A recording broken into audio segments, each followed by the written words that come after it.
මෑත ඉතිහාසයේ අප මුහුණ දෙමින් සිටින විහිසුණු තත්ත්වයේ ඉදිරියේ ඇත්ත වශයෙන්ම අපි තාමත්ම අවදානම් සහගත කාලයක් පසු කරන යුගයක තමයි 2013 වසරේ ලෝක ජනමාධ්‍යයේ සමරන්නත් වෙලා අපි අද වන විට දැවැන්ත මාධ්‍ය ආධිපත්‍යයකට යටත් වෙලා ඉන්නේ. ජනමාධ්‍ය විශාල දැවැන්ත ආරක්ෂක රැකවල් මැද යම් ප්‍රමාණයකට විලාසයේ කටයුතු කරන උත්සාහය.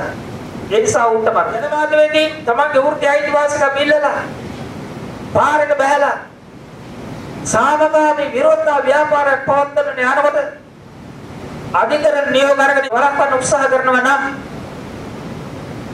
අපි කොහොමද නීතියේ පිළිසරණ පිළිබඳ විශ්වාසයක් තියන්නේ කියන කාර්යය බරපතල විදිහට අපිට මතුවෙනවා. ජනතාවගේ අයිතිවාසිකම් ආරක්ෂා වෙන්න නම් නීති ආධිපත්‍යයක අවශ්‍ය නීති ආධිපත්‍යයට වැදගත් වෙනවා. අපි මුහුණ දෙන දින අභියෝගයයි මේ සියලු අභියෝගයන් පිළිබඳව සංවාදයක් ඇති කිරීම තමයි නැවත නැවත සාකච්ඡාවක් ඇති කිරීම තමයි අද මෙම උත්සවය නැත්නම් මෙම ලෝක ජනමාධ්‍ය දිනය සැමරීමෙන් අපි බලාපොරොත්තු වෙන්නේ.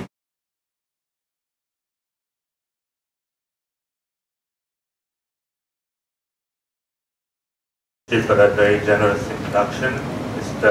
Jayasekaran, Mr. Nadesan, Mr. Bharati, members of the diplomatic corps, representatives from political parties, civil society, ladies and gentlemen. Let me begin by thanking the Sri Lanka Press Institute and the Free Media Movement for inviting me to share a few thoughts with you on this important day, World Press Freedom Day, which I believe is the 20th year in which this particular day has been commemorated. As someone who's relatively new to the United Nations, I am indeed very happy that the UN system has in recent years attached more importance to this whole notion of protecting freedom of speech and expression, and also the safety and security of journalists. And I think that this is a very positive trend. And I was very happy to read Ban Ki-moon's statement, which he co-authored with the head of UNESCO, a special message highlighting the importance of the security and protection of journalists this year. I have been asked to speak on the topic of freedom of speech and expression and the rule of law. And I think this topic is important not only for us in Sri Lanka, but also for South Asian region more broadly and around the world.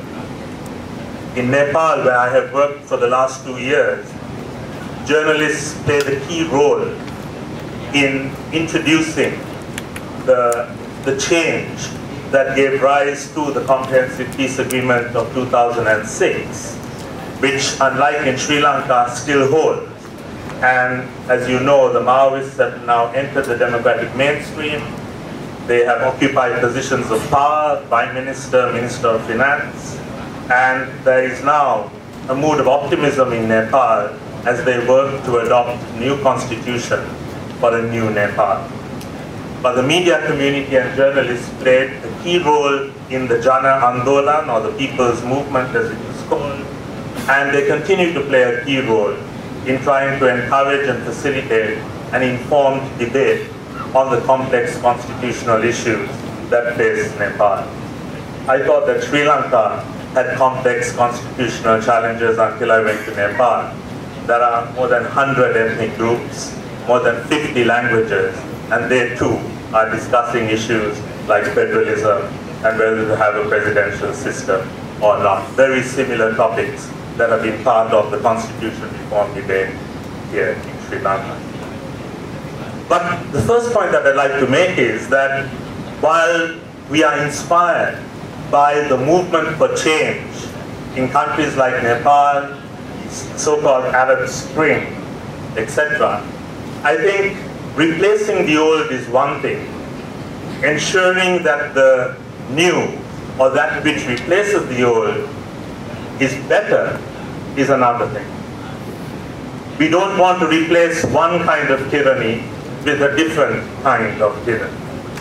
And so I think the developments of the Arab Spring make it necessary for us to pause and reflect, because there's been a tremendous movement for change, there's democracy, etc.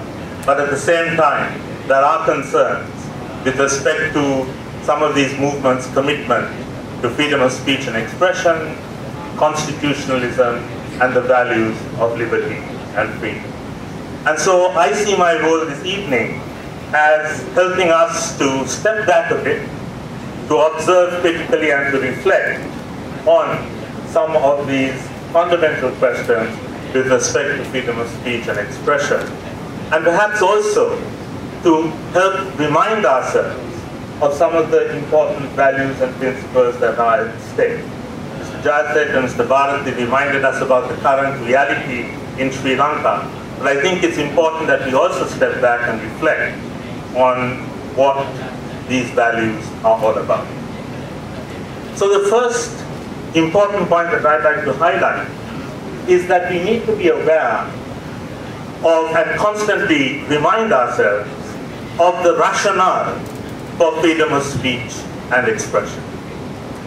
And broadly speaking, if you look at the literature and also some of the constitutional jurisprudence of Sri Lanka, Nepal, and various other democracies, you will see that there are three essential rationales for freedom of speech and expression.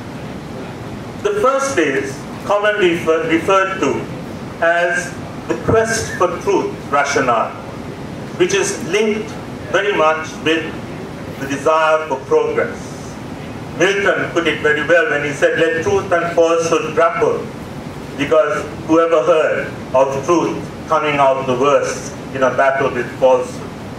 So the whole notion of science, of progress, developments in politics, philosophy, and economics require freedom of speech and expression so that there can be an enlightened debate.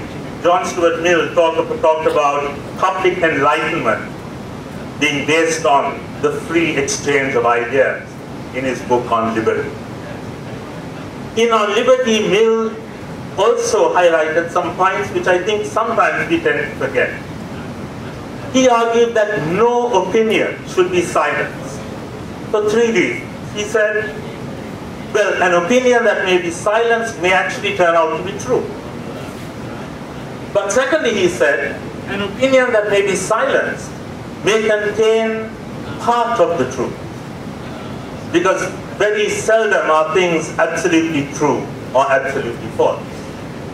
And thirdly, an interesting point, he said, even if the opinion is false, it is important that it be aired and allowed to circulate, because then it tests the truth of the prevailing opinion at the time.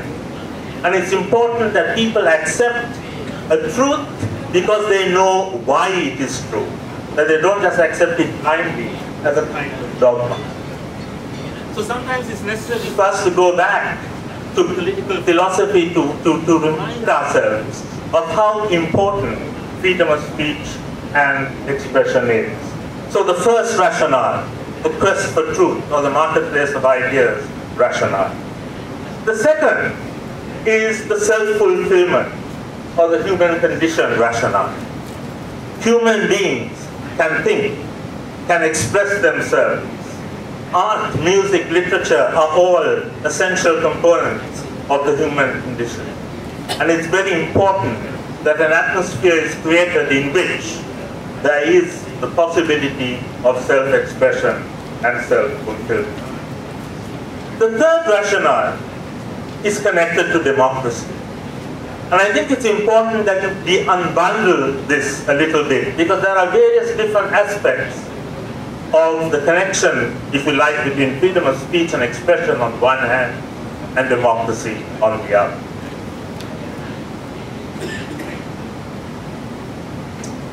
Democracy, as you know, is based on the notion of self-government, or the will of the people. And that's one rationale. That means that people should be able to exercise choice and choices with regard to how they are governed. For there to be choice, there have to be alternatives and options. And in Sri Lanka, we have had a very healthy tradition of political diversity and choices available. We have so many Marxist parties even now. You know, parties who still, they're aging, their membership is dwindling, but they will never unite because of some obscure ideological point. But this is something I think that Sri Lankan politics should cherish and appreciate. We've had political options, new parties being created, so that people can listen to the views and the manifestos and the ideologies of these different parties and choose. Self-government, democracy without choice is meaningless. And so freedom of speech and expression is vital for creating this political environment of choice. But there's a second dimension which is also very important and which I know the free media movement attaches a lot of importance to. And that is what an American academic, Alexander Michael John, has referred to as the checking function of democracy. It is through freedom of speech and expression that the people in power are kept accountable. That people in power are reminded of the promises they make at an election. Because democracy doesn't end by putting your vote in the ballot box. After people are elected to power, they need to be held accountable, as Mr. Nadesan mentioned in his introductory comments. In this part of the world, in South Asia, we have too many elected dictatorships. And freedom of speech and expression is vital to ensure an absence of abuse of power, corruption, accountability, and to use that very evocative word from the South African Constitution, responsiveness. Government has to be responsive to the people. So there is a whole rationale for freedom of speech and expression that on a day like this, I think, we need to reflect on a little bit and ponder on as we sort of recharge our batteries for the coming year and the struggle to ensure freedom of speech and expression in Sri Lanka. The next point that I'd like to make is that we need to be conscious of the scope of the right and also the possible limits of the right. The European Court of Human Rights, in a famous case involving media freedom, the Handyside case, has reminded us that freedom of speech and expression includes the freedom to shock, to offend, and disturb. And this, I think, is very important. It's so easy for us to be tolerant of speech that we like. The true test of our commitment to freedom of speech and expression is whether we accept and tolerate freedom speech that we detest and do not like. Voltaire put it very well when he said, "I detest your views, but I will defend through the death your right to express them." And I think we need to have more of that culture in Sri Lanka and South Asia, where we stand up even for the rights and opinions that are expressed by people we dislike, by people of different ethnic and religious groups, but because we believe that as citizens of Sri Lanka or Nepal or South Asia, if you like, they have the right to express those views. And I think this reminds us of a very important point, which I think is something that we need to reflect on in Sri Lanka, given some of the disturbing political trends of the last couple of months. That the corollary, if you like, to freedom of speech and expression, which is equally important, is tolerance and respect for difference and respect for opinions that we do not necessarily agree with. One of the most distinguished judges on South African Constitutional Court, which, as you know, played a crucial role in consolidating democracy in South Africa, was Cato Regan. She was the first woman to be appointed to the South African Constitutional Court, a former Labour lawyer and an academic at the University of London. And in 1999, in an important South African case involving issues of freedom of speech and national security, Pedro Regan, in her judgment, talked about freedom of speech and expression as one of a web of mutually enforcing rights. And she stressed that it included the right to express even controversial opinion. And then she made the following statement, which I'd like to read out from her judgment. The corollary of freedom of expression is tolerance by society of different views.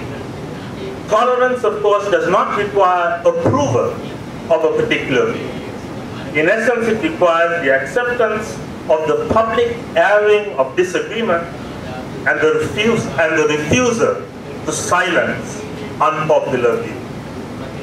And I think that this is very important in Sri Lanka today. We have to appreciate the interlinkage, if you like, between freedom of speech and expression, which we all believe in and want to protect, and tolerance, the respect for difference, diversity, and the dignity, if you like, of the other.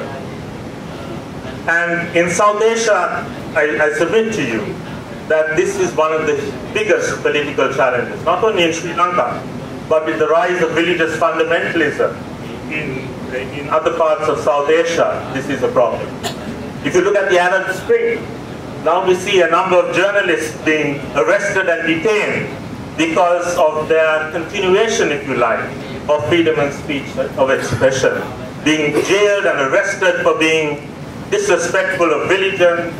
And we certainly don't want to have the autocrats Mubarak and Assad sort of replaced by options that are worse. And I think that this is something that we need to reflect on very carefully. And it's very significant, I think, that in that part of the world, there's lots of concern on the part of ethnic and religious minorities with respect to some of the changes, some of the movements, which are generally viewed as positive. So this interconnection between freedom of speech and expression is something that we need to reflect on. This is part of a larger issue which I'd like to stress. And that is that sometimes constitutionalism and democracy are compatible, but sometimes they are incompatible. As someone put it well, democracy is concerned about who governs. Constitutionalism is concerned about the extent of power that those who govern have. Democracy is concerned about who governs, how is government elected, but constitutionalism is concerned about the limits of government. And I think that this is an important point, and in Sri Lanka, we often fail to appreciate this distinction. Constitutionalism is extremely concerned about the limits of majority rule. Constitutionalism constantly reminds us of the dangers of the tyranny of the majority, to use John Stuart Mill's phrase. And if you look at what the Constitution is all about, what a Bill of Rights is all about, the whole rationale for putting freedom of speech and expression in a Bill of Rights, it's precisely because it's considered too important to be left to be decided by majoritarian decision making. And so you want to put it in the Constitution and protect it even from the tyranny of the majority. Sri Lanka, as usual, gives us a good example of the dangers of the tyranny of the majority. I'm sure many of you are old enough to remember the referendum of 1982. It was, to many of us, our introduction to the politics of Sri Lanka, where the Jaya was in the government, with a 2/3 majority in parliament, decided not to have an election as was constitutionally required, but decided to have a referendum instead. The question that the people were asked to decide was, should the present parliament, elected in 1977, continue for another 6 years, yes or no? Why was the referendum morally and constitutionally wrong? It was because a question like that which affects the fundamental right to vote, is not a question that can be decided by majoritarian decision making. You and I have the right to vote by virtue of the fact that it is a right given to us as individuals, and no majority has the right to take that right away. And that is why many of us found this wonderful quote by the former Prime Minister of Ceylon, Dadi Senanayake, where he said, even if a majority agrees, there are certain things that cannot be done. And as I look at what's happening in the so-called Arab Spring, as I look at some of the developments in Nepal and Sri Lanka, I think it's very important to realize and remind ourselves of the difference between constitutionalism and democracy, and also of the dangers of majoritarian decision-making and assuming that democracy is only about the will of the majority. I'd like to move on to the last part of my presentation, and that is to link it up with the rule of law. What is the role of the judiciary? And since there are many lawyers here, what is the role of the legal community and perhaps the media community in protecting constitutionalism, human rights, and the freedom of speech and expression? And if you look at the record of the Sri Lankan judiciary in the last couple of years, and I must confess, I haven't been completely in touch with the jurisprudence of the Supreme Court in the last 2 years, I think the record of the Sri Lankan Supreme Court, Vali Amana is here, I don't know whether he'll agree with me, is that it's very much like the proverbial curate's egg, good in parts and bad in parts. If you look at the jurisprudence of the Sri Lankan Supreme Court, you will see that many of our judges and many of our Supreme Court decisions have actually talked about the rationale for freedom of speech and expression. In fact, lots of what I just described at the beginning of my presentation was dealt with by Justice Amarasinghe in the so-called Bardua case, Channakiris versus Attorney General, which I think was in the early 1990s, where people like Malinda Senviratne and lots of journalists who are now quite senior in the field were actually involved in that case. Second, you will recall the Sri Lanka Broadcasting Authority case, 1997, when we all worked together, the Centre for Policy Alternatives, the Free Media Movement, the Editors Guild, people like Lushan Rajakarnanayake were petitioners as well. Can you remember what happened? Right? Soon after the Chandrika Kumartunga government came into power, they tried to introduce this bill which would have set up a government-controlled broadcasting authority which would have controlled not only the state media, but also the private media. And the Supreme Court struck that bill down. Which reminds me of another important point, and I hope the Free Media Movement and the Press Institute don't forget this point. Sri Lanka is one of the few countries in the world which does not allow judicial review of legislation or constitutional review of legislation.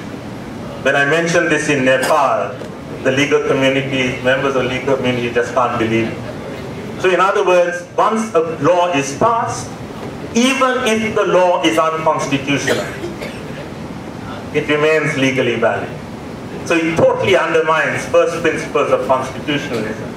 And the sad thing is that every political party in Sri Lanka supports prohibition of judicial review of legislation, which is an internationally accepted constitutional principle throughout the world.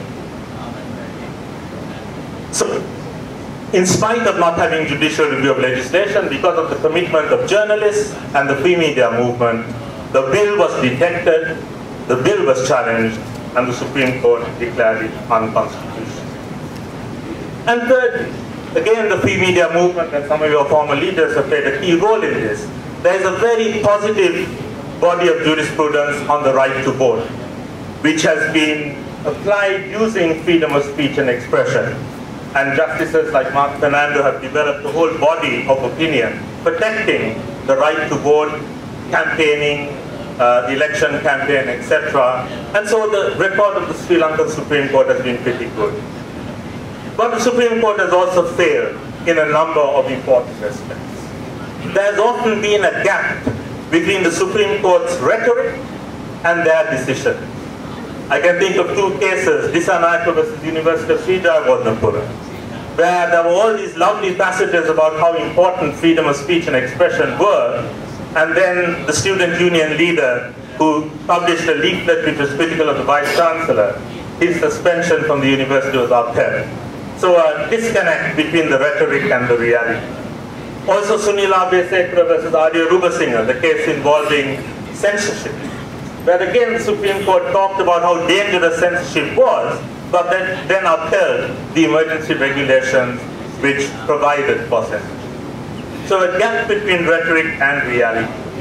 And since Mr. Nadesan spoke about contempt of court, you might know, Mr. Nadesan, that there is an extremely retrogressive decision of the Supreme Court of Sri Lanka on contempt of court, where a journalist from the Divayana, Garumunige Tilakratna, was held guilty of contempt of court. And it's extremely sad that two of the most distinguished Supreme Court judges of Sri Lanka in the last 10 or 15 years, A.R.B. Amarasinghe and Mark Fernando, both authored a judgment on contempt of court which was extremely conservative, suggesting that any attempt to criticize the court would be illegal, notwithstanding the fact that it didn't affect the likelihood, have any impact on prejudice with respect to the case. And so let me just conclude with a few points about law reform. I do agree with Mr. Nadesan that we do need a Contempt of Court Act because the common law on contempt of court has been so conservative. So in a sense, contempt of court is too important a matter to be left to the Sri Lankan judiciary. We need to have the legislature and the legal community working together to strike that correct balance on what contempt of court is. There's also so much confusion about the sub judice rule here. This feeling that if there's a case pending, media cannot write about the case, which is absolutely inconsistent with international norms and practice. The media can, provided that there is no substantial likelihood of prejudice to the case. So a lot will depend on the case, whether it's a jury case or an appeal case or whatever. And the standards have been laid down by the House of Lords and by various courts around the world, in the United Kingdom, Canada, etc. But the Sri Lankan legal community and the media community remains very conservative on issues like that. And the last point, since Mr. Nadesan referred to it, the whole right to information campaign, which the Free Media Movement, the Editors Guild, CPA, were all involved in this in the mid-1990s. There are some difficult strategic questions that I think have to be addressed. Is the political environment now appropriate for a campaign to introduce a Freedom of Information Bill? I have long argued that it's better not to have a Freedom of Information Bill rather than to have a bad one with so many exceptions and so many restrictions. But there may be people who will disagree. And I think that highlights the importance of the need to strategize if you're going for law reform, particularly on what the government might see as sensitive, empowering aspects like the right to information. I think what we have tried to do today, and I know that there were events in the morning, is to pay tribute on World Press Freedom Day to the people, the media, from the media community, from the human rights community, who have struggled to protect and promote media freedom in an extremely difficult political environment. But I think it's also important that we use a day like this to reflect on what has happened in the past, to pay tribute even to institutions that have contributed a lot to the past. I'm thinking of organizations like the Civil Rights Movement in the early 70s, you know, in that campaign against the Press Council law, which Mr. Nadesan referred to. And we need to do that. That's very important. But I also think it's important that we spend some time to reflect and to look at some of the issues that I think are important and which I try to raise this evening. The importance of not just a democracy, but a constitutional democracy. the linkage between freedom of speech and expression on the one hand and tolerance on the other. And of course the importance of freedom of speech with respect to liberty, human rights and good governance. I think it's also important that we constantly look at ourselves too to see how tolerant we are and how willing we are to accept opinions that might shock, offend or disturb. And the last point that I'd like to make is that we also need to have an element of strategy, especially in the current political environment.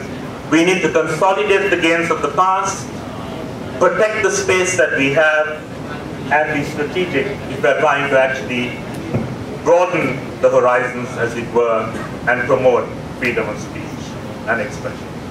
And so I hope that all of us will, on this World Press Freedom Day, rededicate and recommit ourselves. I was struck by the fact that Mr. Bharati highlighted how difficult things are in a particular part of the country. We need to think about that as well and sort of recommit ourselves to be part of a kind of strategic alliance to uphold the values of constitutionalism, freedom and democracy in Sri Lanka.